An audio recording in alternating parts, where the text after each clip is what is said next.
Trustee McGivern. Present. Trustee Lyota. Present. Trustee Carwheel. Present. Attorney Leibnard. Present. I checked it out. Oh, okay. And just for a matter of record, Rachel File had asked if I just put her on speakerphone so she could listen in. So Okay. I'm gonna put her on speaker now. Rachel just had surgery, so she can't make it yet. I'm gonna put you on speaker. Hi, Rach. We have nothing for public forum. Tell her to mute herself. Rach, can you press *6 on your phone to mute?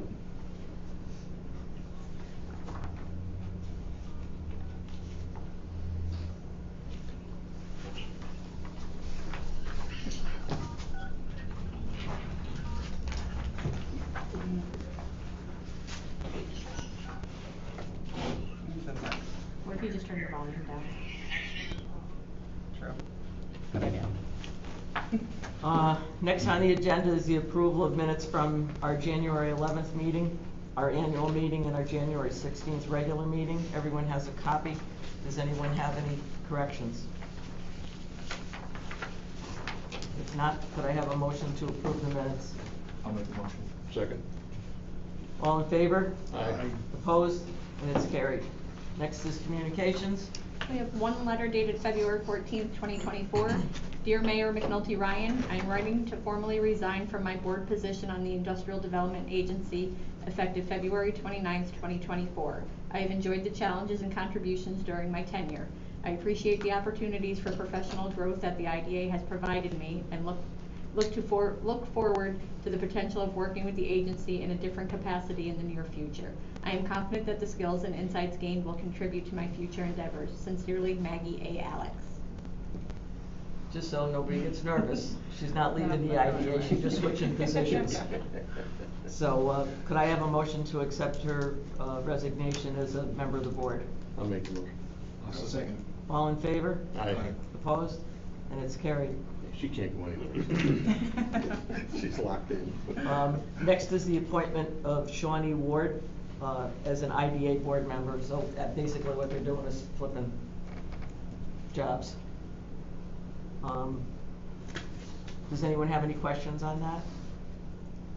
If not, could I have a motion to appoint Shawnee Ward as a board member of the IDA effective March 1st? I'll make the motion.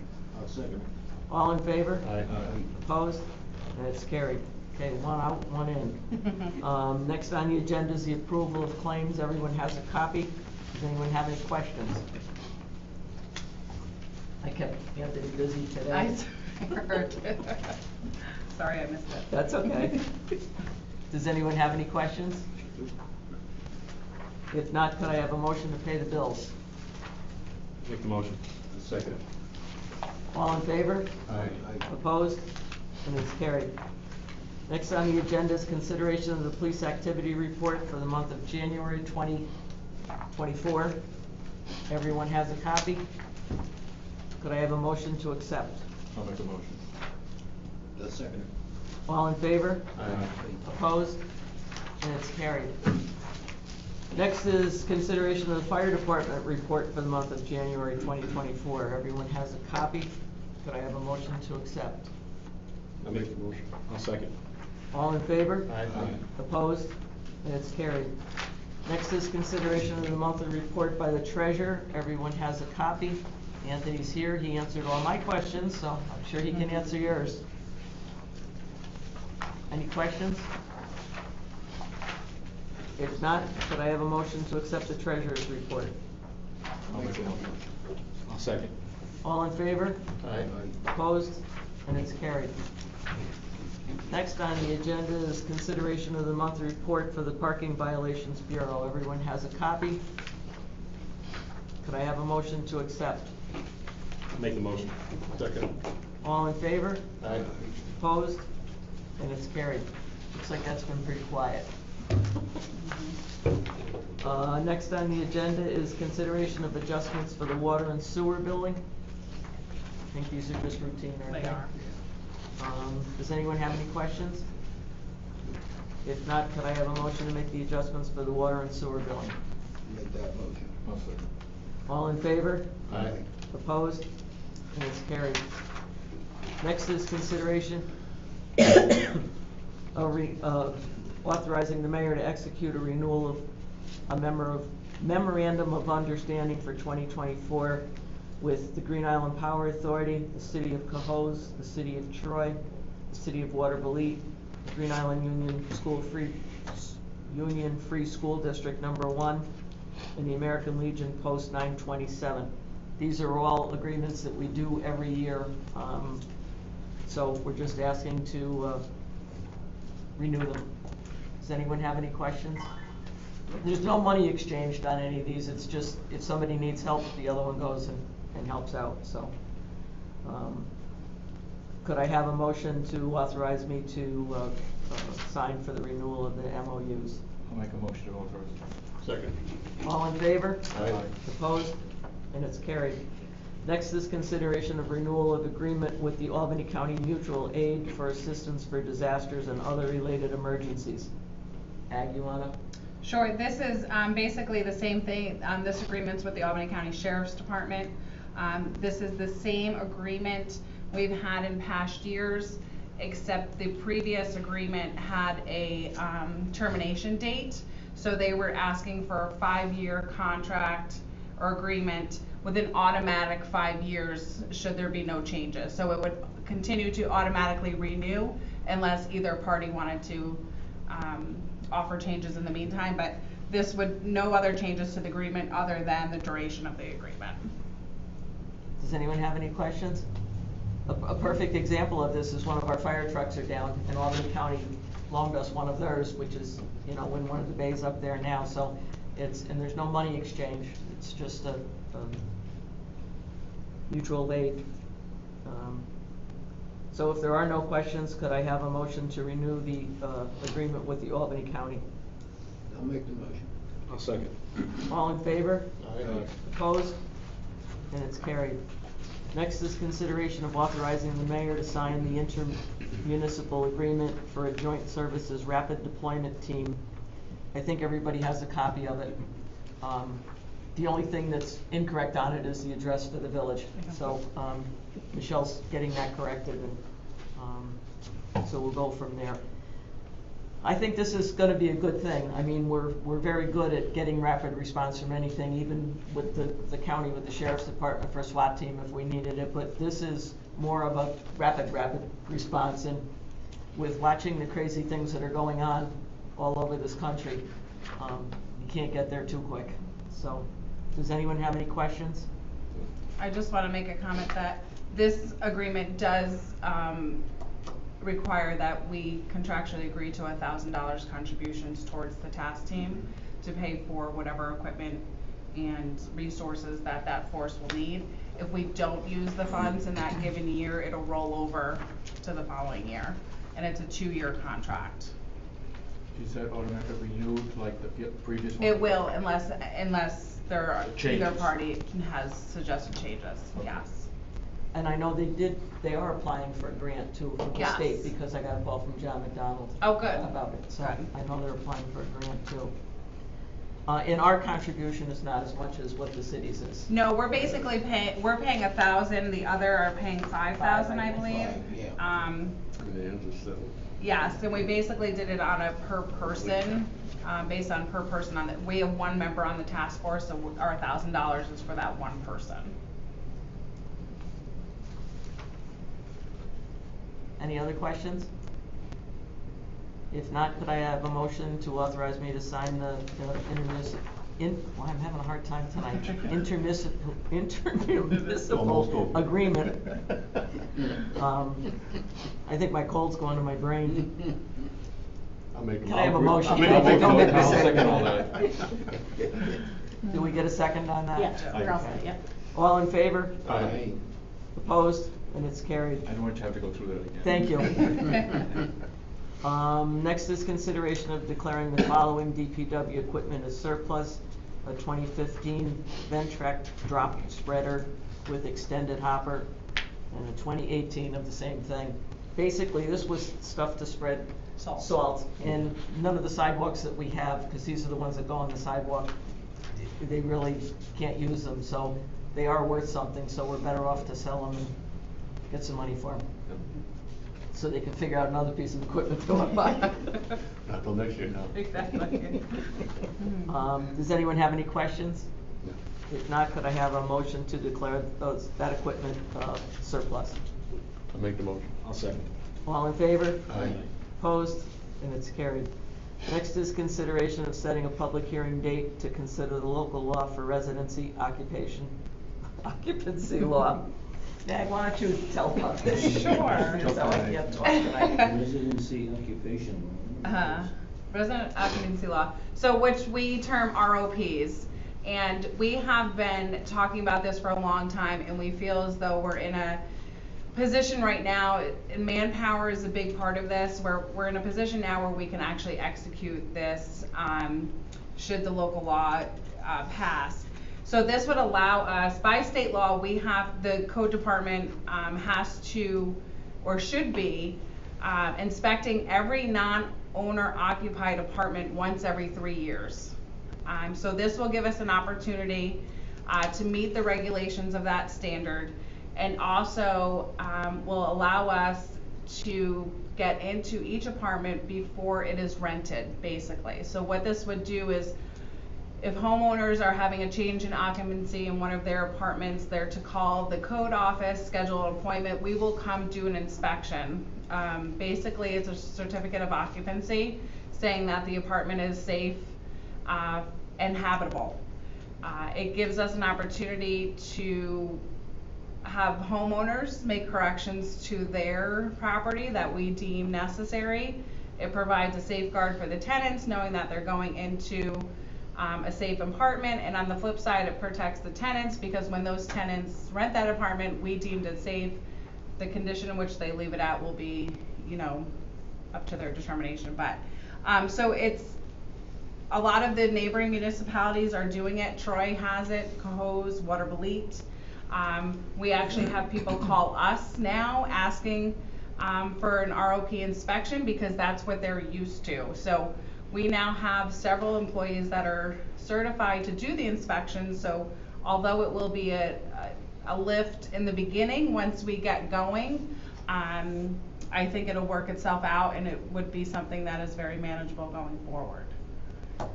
So any apartment that is not owner occupied must be inspected, which is a very good thing, because we've got a lot of apartments that may not be safe, but we have no way of knowing that now. So it's like Maggie said, it's gonna be a big lift to get this done to begin with, but once it's in place. The other thing is, when the tenant, a new tenant comes in to apply for electric service, they can't get electric service unless they have a CO. So that's gonna help too. Yeah. And I believe the school is talking about doing something too with, if you wanna register your children, you have to have a CO and prove that you live here before you can, you know, register your kids for school. So I think it's gonna be a good thing all the way around. And we wanted to do this years ago, but there were legalities involved with it while everybody was still working out, and we just didn't have the manpower. I mean, it was Maggie, and she was doing recreation, building, everything, assessor, you know, but now we've got Todd in there full-time, and Billy Rice will be able to inspect, and we've got Chuck, who's been helping out with different things for probably 6 or 8 years now, isn't he? Chuck? Yeah, so we, in essence, will have 3 full-time people certified to do it, and part-time, and 1 part-timer. So I think between us, and we also have Gary, so we have 2 part-timers. So I think the timing is right for us, and like Ellen had said, we're going to get those other agencies, have a meeting with the school district, GIPA, and make sure everyone's on the same board to kind of force people into this new routine. You know, a lot of our apartments aren't big enough to house families of larger sizes, and that's where we're seeing an influx, and it gives us a little bit more control of who's living where. And that they're safe. And that's the biggest part of it. So, and if they don't pass the inspection, they'll be given a list of what needs to be done, and they'll have a certain amount of time to correct it. And then they'll come back and re-inspect again. In the first inspection, there isn't any charge, correct? Correct. But if they don't correct it on the first inspection, then within the 30 days, and they have to come back for another inspection, it will be $25. The original fee is $40 per apartment to have them initially inspected. So basically, a person comes in, or a landlord is going to rent it, they have you come in, they receive something to say that it's, because they can, they can Yeah, occupy it's it. actually like, it's actually looks like a certificate. So It's like a diploma. Yeah. The reason why I asked from my previous job. Yeah. People would come in and say it wasn't up to snuff. Right. When they moved in, so that is something that can be It used. protects the homeowner. Exactly, that's what I Right. was leading to. Yes. All right, So And if that there's has big to be holes the- in the wall now, they weren't there when they moved in. that's what I'm So leading to. That Okay. certificate has to be displayed too. it has to be displayed near the front entrance. And if they get calls there, if the fire department gets a call there, or the police department get a call there, and they aren't displayed, they're to get back to Maggie and let her know, and she can check to make sure that whoever is in there has a CO. And we'll get you a copy of we're still working out the kinks, we'll get it to you at least 10 days in advance of the meeting. But there's provisions in there where if the landlord themselves is not within 15-minute response time to Green Island, they have to identify someone that is. Bless you. And I think ours is 30 minutes. Some of the neighborings were 15, we extended it to 30. But if they can't respond to a call in 30 minutes or get there within 30 minutes, then they have to name like a property manager. So we'll have all of that information. Half of our problem, most of the time, is getting a hold of the right people. So, and to your point, Joe, you know, we've been in the middle of a lot of those disputes, and I think hopefully this will eliminate some of that. Right. Okay. Any other questions? If this becomes law, nothing will happen until the first person moves, correct? Correct. All right. Correct. So in our time frame going forward is if we have the public hearing before the March meeting, we vote on it at the March meeting, we would like to roll this out April 1st. Every apartment right now is gonna have to be inspected. Oh, okay. Yeah, I didn't think you understood that. Okay, no, I didn't. Once they're all inspected, if someone moves, even if it's a month later, Mhm. they still have to go in and inspect it again. But every apartment is gonna have to be inspected. Okay. And once everybody's on record, then, and the other good thing about it, Maggie just hit on it, is this certificate of occupancy, it has a name and a telephone number for who the contact is, because a lot of times, you know, the fire department or the police department get there and they don't know who to contact. So, and that it has to be displayed so that they know they can get a hold of somebody in an emergency. Anything else? Yes, Next John. question. This sounds like an opportunity for the village to get a cross-reference going as to what person who's living in house A owns all these cars that are running up and down the street. Because the parking in Green Island is so terrible. There's just car after car after car. Everything is filled right up. And nobody knows who owns these cars. Well, the problem with that is, and our attorney can correct it, they're public streets, anybody can park on them. That's true. They're public streets. But what I'm saying is, who owns the cars? When you've got a problem here and you want to have a car moved, you should be able to look at the license plate or some kind of a sticker and say, well, this guy lives at the house up the street. Well, our police department can do that. If you had an emergency and you need to know who owns a car to get it moved, just even say you're having a moving van come in the next day and you need to get that out of there, our police department can You already have identify it. that. I run Thank the you. plate, yeah. Yeah, they just run the They can plate. identify it. Yep. Anything else? Okay, so what we were gonna do is set a date, but we did pretty good here. So we'd like to do this for our next meeting date, which is March 18th, and everybody be good after March 17th, make sure you show up. To consider local law number 1 for 2024, adding our residency occupation Occupancy law, Jesus. A little bit more. March 17th. Yeah. I think I'm gonna start tonight when I get done. That's all leading to. So can I have a motion to make it March 18th, and don't make me repeat it again? I'll make the motion. I'll second it. All in favor? Aye. Opposed? And it's carried. Do you think any other municipality has as much fun at their meetings as we do? Next is consideration of 3 monthly recaps submitted by GIP and DPW for the period of November 16th through February 14th. And I have to say, they've never been 3 months behind, but they've been so busy, they didn't have time to do the reports, so that's a good thing. They're busy. They've been doing a good job on everything, so could I have a motion to, and I hope you all read through those, because they really are busy. Could I have a motion to accept the recaps? I'll make a motion. Second. All in favor? Aye. Opposed? And it's carried. One more thing, Michelle, did you hand out those? Okay. Yep. Michelle handed out tonight, this just came about AIM funding. And this is something that we've been fighting through the Conference of Mayors for the last 15 years. We haven't had a raise in our AIM funding. And it's not like we get a whole lot to begin with. Do either of you have an idea? Is it like 37,000? Yeah, 37. It's been that same thing for 15 years.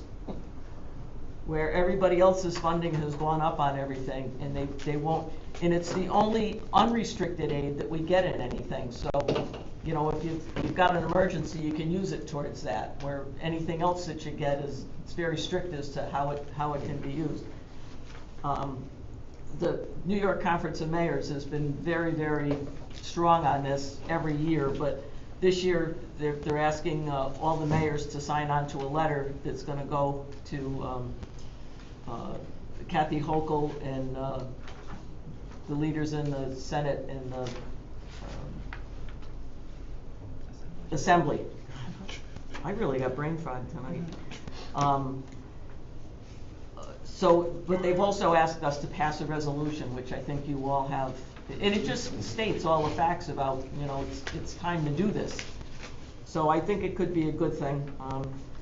I don't know if we're going to get anywhere, but you don't get it if you don't ask repeatedly. So, does anyone have any questions or concerns? If not, could I have a motion to pass the resolution and for me to sign on with the letter that's going to go down to Albany? I'll make a motion. Okay, we got, I'll second it. okay, you got 3 of them picked. Oh. All in favor? Aye. Opposed? And it's carried. Board forum, does anyone have anything for board forum? Don't ask me to say any big words.